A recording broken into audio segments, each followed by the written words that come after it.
All right, we are back on MorningLine. Join us as we're talking about the legalization of marijuana. Could it sometime happen in Tennessee? We're talking with guests at two states where it's happened. Kristi Kelly's with us in Michigan. Also did some work in Colorado. Jax Finkel out of Texas, both of them involved with the legalization process. I just wanted to piggyback on something you said, Kristi. Just, real quick nuts and bolts, quick questions on the point that you made about addressing driving under the influence. Is something you hear here, okay? It's kind of like, all right, so we know you can do a breathalyzer with booze if someone gets busted. What was your experience with the driving under the influence of marijuana, be it in Michigan now or in Colorado when you were there, and whether or not there was a spike in accidents because of this, or if there are ways to enforce it? Can you kind of quickly explain the process there and what we saw happen? Sure. Headline is, or the bottom line is, that the state data on cannabis driving impairment was not negatively affected with legalization.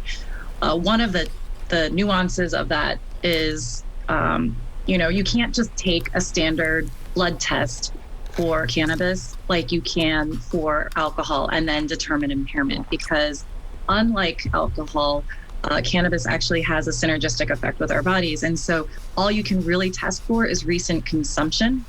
That does not have a correlation to impairment. And so what law enforcement and public safety really worked hard on was trying to understand how do we identify if people are driving impaired or not. And where they landed was interesting. They landed in just, look, impairment is impairment. It doesn't matter what the cause is.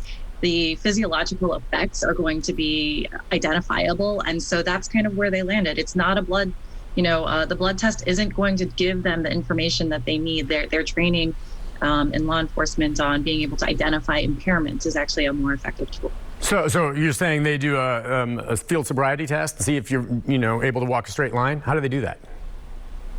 There's sort of a battery of steps that go into the process. But yeah, it starts with a standard impairment is impairment. So if you get pulled over for impaired driving, then they start with an impairment test it's a field sobriety. If there's a suspicion of something, other than, what is detectable in the field, then they'll send out for a blood draw.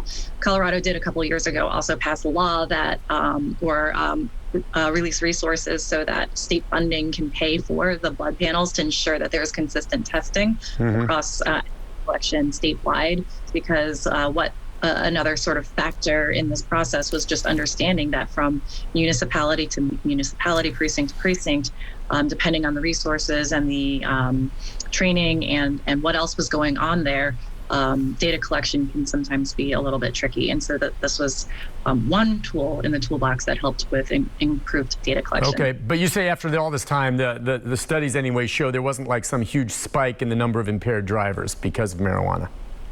No, there was not. Just didn't happen in Colorado, I guess. All right. Listen, let's squeeze in a phone call here and then get some more of our conversation. We've got Michael. Go ahead, Michael. Good morning, Mike.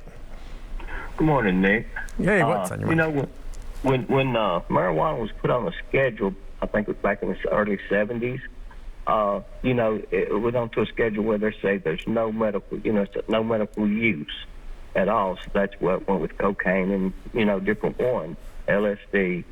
But I think that science has showed that there is a lot of medical use for marijuana. I know I take a high dose of oxycodone, and I take that 4 times a day.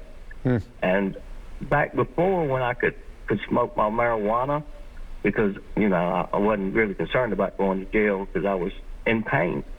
But once they started explaining to me how I could go to jail, how I could lose this and that, I had to quit. Let's pick up on that, and thank you. That's a great point. And maybe, Jax, you've touched on the fact that, the federal regulators are watching this, and I don't know why the feds don't get on the ball and kind of notice what the states are doing. I guess they never crack down on Colorado, right? But at the same time, they're watching this, and one of the things I hear from local, police and law enforcement here is they're not necessarily